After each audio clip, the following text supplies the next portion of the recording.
Kwa niaba ya serikali napenda nianze kuwapongeza kanisa la FPCT Tanzania kwa ushirikiano mkubwa ambao mnatupa sisi kama serikali.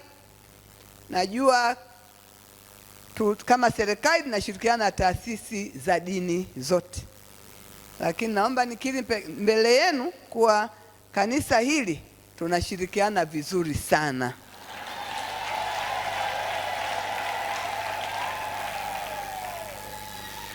Mimi nina mfano wa kwangu tu wa Dodoma.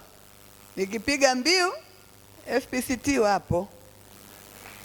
Nikisema jamani, hebu tuongee kuhusu elimu, nasikia nao wanaongea kuhusu elimu. Tukisema tuongee kuhusu ukatili, nao wanaongea juu ya ukatili. Tukisema tuongee juu ya amani, nao wanaongea juu ya amani.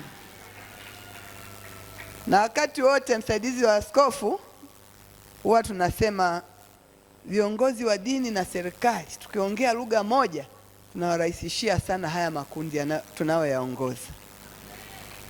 Kwa sababu sisi serikali hawa tunawaita wananchi hapa. Mimi nadhani nikaamua nisiongelee dini hapa, nikaongea na wananchi na nikamaliza hotuba.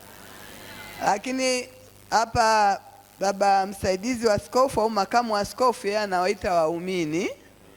Sasa leo nikitoka serikali nikasema jamani, nendeni shule, mtoto asikose shule. Akatoka makamu wa askofu akasema mtoto asiende shule. Watamsikiliza nani? Atasikiliza kwenye imani, sio?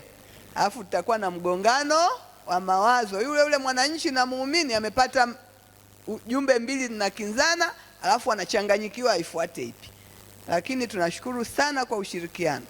Kwa sababu serikali mara nyingi inaongea mambo yenye manufaa kwa wananchi, tumeliona kanisa likishirikiana nasi kwa ukaribu kuhakikisha tunaongea lugha ambayo inafanana na mwisho wa siku wananchi wetu wanapata utulivu.